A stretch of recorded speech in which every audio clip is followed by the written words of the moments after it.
Halo Ces, bagaimana dengan puasamu? Sudah berapa yang bolong? Melanjutkan dari film sebelumnya, film ini masih dibintangi oleh Jason Statham yang sangat cocok dengan peran-peran action. Buat kalian yang belum menonton film pertamanya, saya sarankan untuk menontonnya juga agar tahu kenapa bisa seorang Seb Celios harus mengalami kejadian-kejadian yang sangat tidak enak. Untuk link, saya akan taruh di deskripsi video.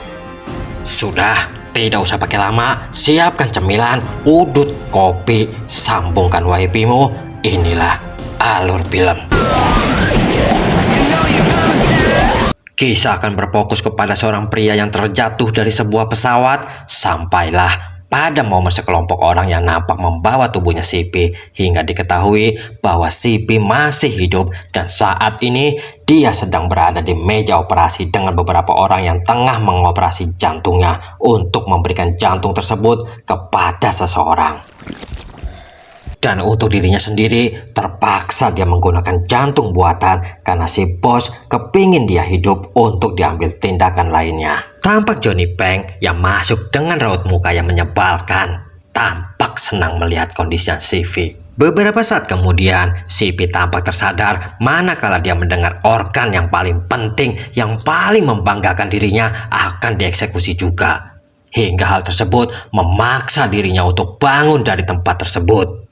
Hingga kembali Sipi harus bergelut dengan para penjaga yang ada di situ dan dengan skill yang dimilikinya tentunya menghabisi para anak buah Johnny sangatlah mudah.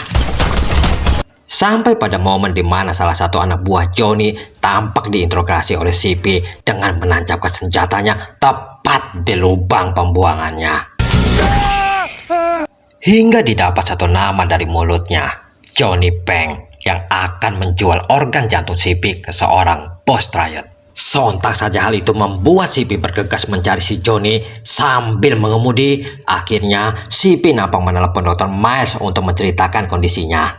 Dan mendengar akan hal itu, mendengar kalau Sipi masih hidup pasca menghilang, dan saat ini dia mengabari juga bahwa jantungnya telah diganti dengan jantung buatan, membuat sang dokter geleng-geleng kepala tidak percaya. Sang dokter lalu menjelaskan kepada Sipi bahwa jantung buatan tidaklah bisa bertahan lama. Jika baterainya habis, maka Sipi akan mati dalam sekejap. Hingga mau tidak mau, dia harus mengecas baterai tersebut agar terus hidup. Karena dalam kondisi yang marah dan kehilangan konsentrasi, tiba-tiba kejadian itu membuat baterainya rusak.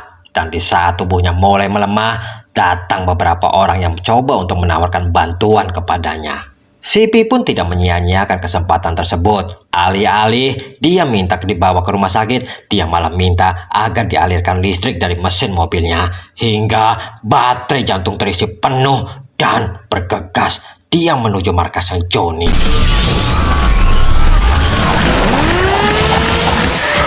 Tibanya di sana, tampak seorang kupu-kupu subuh yang tengah disiksa oleh seorang pria, kita sebut saja namanya dengan Kiki. Tentu saja melihat pemandangan terhadap kaum Hawa membuat Sipi yang sudah kalap langsung saja membrutal. Kedatangan Sipi nampaknya sudah diketahui oleh Johnny hingga dia bergegas untuk kabur dari tempat tersebut.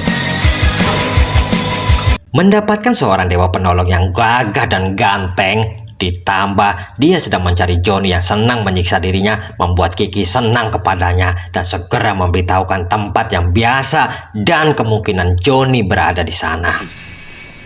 Mendapatkan informasi tersebut, bergegas saja Sipi segera berlalu ke tempat yang dimaksud. Hingga setibanya Sipi di tempat itu, betapa terkejutnya dan senangnya dia manakala dia melihat Eve, sang pacar, ada di situ. Dan tentu saja Eve pun sangat shock manakala mendapati sang pujaan masih hidup, karena tepat 3 bulan yang lalu Sipi telah menginformasikan kondisinya melalui pesan suara yang telah ditinggalkannya. Hingga Eve yang harus terdampar di tempat tersebut dengan pacar barunya. Hingga kembali Sipi berjibaku dengan para gangster yang nampak sedang memburu dan berniat menghabisi dirinya. Sementara Johnny yang melihat kedatangannya Sipi kembali berlari menjauh dari kebrutalannya Sipi. Hingga didapat sebuah nama yang menjadi bos dari mereka, Hell Huron, yang menginginkan Sipi dalam kondisi hidup. Saat CP membawa Ivy pergi, tampak para polisi yang sudah menghadang. Sayangnya, di tengah kericuan itu, baterainya CP sudah mulai habis hingga CP hanya bisa pasrah dihajar polisi-polisi tersebut. Hingga nampak satu orang polisi yang coba untuk menyetrum tubuhnya CP dan berharap sama dengan kondisi para penjahat yang lain. Alih-alih semaput, hal itu justru membuat baterainya terisi penuh hingga CP bergegas keluar dari tempat itu dengan menggunakan mobil polisi. Dia yang sangat emosi karena tidak tahu lagi harus mencari kemana si Johnny, kembali tersenyum manakala salah seorang temannya IP seprofesi mengetahui keberadaan si Johnny. Saat ini kemungkinan besar dia ada di arena pacuan kuda untuk melakukan perjudian. Pada akhirnya, CP harus menghentikan mobilnya dikarenakan ada massa yang tengah berdemo, ditambah polisi yang juga sudah ada di situ. Tidak ingin tertangkap, CP bergegas pergi dan meninggalkan IP beserta rekannya di mobil. Hingga di tengah-tengah pelariannya, tiba-tiba muncul kembaran dari Kylo yang telah tewas oleh geng Verona. Dia bernama Venus. Tapi suenya, Venus ini memiliki sebuah penyakit ayan hingga... Dan kenapa Venus menolong CP? Itu sebagai perwujudan terima kasihnya karena telah menghabisi orang-orang yang telah membunuh kembarannya. Tapi CP coba untuk mengatakan bahwa masih ada satu lagi pebenguk yang belum dihabisinya. Dia bernama Erhuron. Singkat cerita, setibanya di arena pacu, CP coba hubungi sang dokter karena saat ini baterai sudah mau habis dan apakah ada sebuah cara untuk dirinya, hingga dijawab oleh sang dokter kalau CP harus menggesekkan kulitnya dengan kulit orang lain dan cara itu mungkin bisa menimbulkan listrik statis. Mendengar ide dari sang dokter, langsung saja CP mulai mencari orang untuk bisa digesekkan dengan dirinya. Melihat hal tersebut, tentu saja pihak keamanan menghampiri CP untuk diamankan. Hingga IP yang datang untuk mencoba menenangkan pihak keamanan dan mengatakan jika CP hanya mabuk saja dan dia bisa untuk menghandlenya. CP lalu mengatakan kepada IP kalau saat ini dia memerlukan pergesekan kulit agar terjadi aliran listrik statis untuk kondisi jantungnya. Sontak saja untuk menyelamatkan CP, IP lalu bergegas mengajak CP untuk bergesek ria. Hingga pemandangan tersebut disaksikan oleh orang banyak yang hadir di situ, bahkan termasuk si Johnny yang tengah dicari oleh CP. Dan melihat keberadaannya Johnny, bergegas CP mengejar dirinya. Tapi kembali Johnny berhasil kabur dari hadapannya CP. Saat pihak keamanan ingin menjemput CP, tampak kawan lamanya CP yang bernama Don Kim datang untuk menolongnya. Hingga di dalam mobil, CP mulai menanyakan pihak Triad yang telah menculik dirinya dan siapa yang telah mencuri jantungnya. Hingga diceritakan seorang pria yang bernama Pundong dengan umurnya yang sudah 100 tahun, dia membutuhkan donor jantung yang kuat yang bahkan bisa bertahan setelah diracun dengan racun buatan mereka sendiri. Dan ya, itu adalah jantungnya CP. Dan tentunya siapa saja yang bisa membawakan Celios dalam kondisi yang hidup pastinya akan mendapat sebuah hadiah yang sangat besar, bahkan kedudukan yang bagus karena Pundong ini adalah pimpinan besar dari Triad. Tapi naas bagi mereka. CP yang mulai kembali merasakan tubuhnya melemah dan melihat sebuah ambulans, segera saja dia memasuki ambulans tersebut karena dia tahu di dalam ambulans tersebut ada alat kejut untuk jantungnya. Hingga tubuhnya yang kembali kuat, dia turun dari ambulans dan secara kebetulan dia melihat si Johnny, orang yang telah dicarinya, tampak berada di depannya hingga terjadi baku tembak di antara mereka.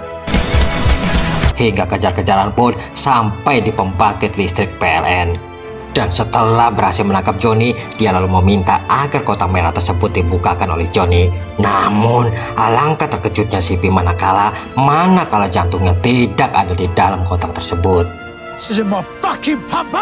Hingga kembali CP harus menghubungi Dr. Miles untuk menyampaikan cerita dan meminta dari solusinya. Sang dokter lalu mengatakan sebuah informasi bahwasannya ada salah seorang pria yang melakukan sebuah tindakan pasang jantung 3 minggu yang lalu. Tapi CP tidak usah khawatir karena dia telah memerintahkan seseorang untuk menjemput pria tersebut. Dengan kesal dan berapi-api, CP segera saja menanyakan kepada Johnny di mana keberadaan Pundong. Akan tetapi, belum sempat si Johnny berkata, terlihat gangster yang di bar sebelumnya tampak telah mengantarkan Johnny Seodian dengan malaikat Israel. Dan CP pun segera dihantam hingga pingsan di tempat saat itu juga. Sementara itu, Venus yang telah meminta bantuan melalui rekan-rekannya untuk mencari kabar tentang seorang yang bernama El Huron tampak telah mengetahui akan keberadaannya. Hingga saat ini mereka berniat untuk menyerang markasnya. Sin lalu beralih kepada Ip yang telah ditahan dan tampak tengah diinterogasi polisi. Hingga di tengah-tengah interogasinya, Ip nampak dibebaskan karena ada seseorang yang telah menjamin kebebasannya. Sin lalu beralih kembali kepada CP. Dia yang telah dibawa menghadap El Huron nampak mengetahui fakta bahwa El Huron ini adalah saudara dari Perona dan dia ingin menuntut balas atas kematiannya Perona. CP kemudian dibawa ke satu tempat di mana tempat tersebut terdapat kepalanya Perona yang dihidupkan di sebuah cairan dengan menggunakan teknologi yang sangat canggih. El Huron sangat menginginkan Perona bisa menyaksikan John yang telah coba untuk membunuh dirinya mati tepat di depannya. Dan tidak lama berselang, Venus dan kawan gangsternya telah tiba di situ dan dia pun menginginkan sebuah pembalasan dendam atas kematian saudaranya. Dan kita beralih kepada utusan Dr. Miles yang tampaknya berhasil menjebak Pundong dan membawanya ke hadapan sang dokter untuk diambil jantungnya Sep. Kembali lagi ke arena pertempuran, CP yang sudah tidak terbendung lagi langsung saja menendang kepalanya Perona hingga nyebur ke dalam kolam. Dan kembali CP yang terlihat sangat lemah dikarenakan baterainya hampir habis hingga tiang listrik pun mulai dipanjat olehnya. Dan tampak terlihat tubuhnya Sep yang dipenuhi dengan kobaran api akibat sengatan listrik yang sangat besar. Api di luar dan api kemarahan yang ada di dalam tubuhnya. Hingga tidak ampun lagi bagi El Huron hingga dia tewas seketika tepat di samping kepalanya Perona. Tidak lama berselang, tampak Sep yang sudah berada di meja operasi untuk bisa dikembalikan jantung aslinya oleh sang dokter. Akan tetapi terlihat operasi sang dokter yang gagal dan itu bisa dilihat dari layar monitor yang terhubung dengan Sep. Hingga Sep dinyatakan tewas di meja operasi. Namun tidak lama kemudian tampak kedua matanya Sep terbuka dan film pun tamat. Pesan yang bisa kita ambil dari film ini, jangan pernah mengambil jantungnya orang, mending kamu ambil jantungnya pisang, kau masak dan kau makan.